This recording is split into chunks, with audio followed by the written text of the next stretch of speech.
نحمدہ و نصلی علی رسولہ الکریم اما بعد اعوذ باللہ من الشیطان الرجیم بسم اللہ الرحمن الرحیم۔ دوستو، بزرگوں، بھائیوں، السلام علیکم ورحمۃ اللہ وبرکاتہ۔ حضرت شیخ التفسیر مولانا حسین علی صاحب رحمۃ اللہ علیہ وہاں بھچرا کے رہنے والے تھے۔ میاں والی سے کچھ دور ایک قصبے کا نام ہے وہاں بھچرا۔ آپ کی وہاں زندگی گزری۔ وہاں کے شہر والوں نے حضرت رحم اللہ کو توحید و سنت کے جرم میں شہر بدر کیا اور شہر سے باہر آپ اپنی زمینوں پر تشریف لے گئے۔ ان کے ساتھ ان کے بیٹے کا مزار شریف ہے۔ حضرت رحم اللہ شیخ التفسیر کے شاگردوں میں مولانا سرفراز صاحب خلیفہ صاحب، حضرت مولانا محمد عبداللہ درخواستی رحمۃ اللہ علیہ، مولانا طاہر پنج پیری، شیخ القرآن غلام اللہ خان صاحب، مولانا عنایت اللہ شاہ صاحب، مولانا قاضی شمس الدین رحم اللہ، شاگردوں میں کی ایک لمبی قطار شامل ہے۔ مشائخ علماء کرام شامل ہیں۔ روزانہ صبح و فجر کی نماز کے بعد 4-5 سبق پڑھا کر پھر اسی زمین میں ہل جوت لیتے تھے۔ کھیتی باڑی کرنے کے بعد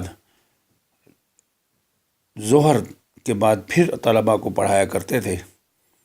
باکمال انسان تھے۔ حضرت انور شاہ کاشمیری رحمۃ اللہ علیہ سے حضرت احمد رضا بجنوری نے کہا کہ کسی کامل ولی سے بیعت ہونا چاہتا ہوں، تو انور شاہ کاشمیری رحمۃ اللہ علیہ نے فرمایا، میاں والی جا کر مولانا حسین علی صاحب رحمۃ اللہ علیہ سے بیعت ہو جاؤ، وہ کامل اکمل لوگ ہیں۔ مولانا رحمۃ اللہ علیہ پگڑی باندھتے تھے جو ان کے بھووں پر آتی تھی۔ کہتے ہیں کہ حضرت ترجمہ شروع فرماتے تو کبھی نظر اٹھا کر اوپر نہیں دیکھتے تھے۔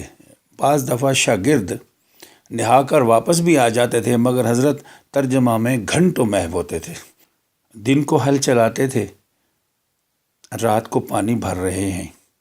آفتاب کی طرح چمکتے دمکتے وہ ایک ستارہ تھے۔ حضرت لاہوری رحمہ اللہ پہلی بار جب جلسہ کے لیے حضرت رحم اللہ کو دعوت دینے کے لیے وہاں بھچرا میاں والی تشریف لائے اور 2-3 دن بیٹھ گئے۔ حضرت شیخ التفسیر رحم اللہ نے فرمایا، لاہوری صاحب میرے پاس اتنا وقت نہیں۔ حضرت لاہوری رحمۃ اللہ علیہ رو پڑے، حضرت دعائیں لینے آیا ہوں اور کیا کروں؟ حضرت شیخ التفسیر مولانا حسین علی صاحب رحمۃ اللہ علیہ نے فرمایا کہ وہاں اور کون آ رہے ہیں؟ سالانہ جلسہ ہے۔ تو حضرت لاہوری رحمۃ اللہ علیہ نے فرمایا کہ میری خواہش ہے کہ آپ بھی وہاں بیان فرمائیں، اور انور شاہ کاشمیری رحم اللہ آ رہے ہیں۔ تو فرمایا ٹھیک ہے، میں بھی آ رہا ہوں انشاءاللہ۔ حضرت لاہوری رحمۃ اللہ علیہ سے کسی نے کہا، حضرت شیخ رحم اللہ تو خط پر بھی آ جاتے، مگر تم مقام سے بے خبر ہو۔ حضرت شیخ رحم اللہ نے فرمایا، مگر تم مقام سے بے خبر ہو۔ میں نے کئی بار نیت کی کہ میں لاہور سے میاں والی بغیر جوتا پہنے جاؤں حضرت رحم اللہ کو دعوت دینے کے لیے، مگر صحت نے اجازت نہ دی۔ صالحین کی ایک جماعت تھی جو توحید و سنت کے لیے رات دن محنت فرمایا کرتے تھے۔ اللہ تعالیٰ سب کو اپنے عرش کا سایہ نصیب فرمائے اور ہمیں ان کے نقش قدم پر چلنے کی توفیق عطا فرمائے۔ اللہ تعالیٰ خاتمہ بالخیر صحت عافیت کے ساتھ فرمائے اور کبھی کسی کا محتاج نہ بنائے۔ آمین۔ دعاؤں میں یاد رکھنے کی درخواست ہے۔ جزاکم اللہ خیر۔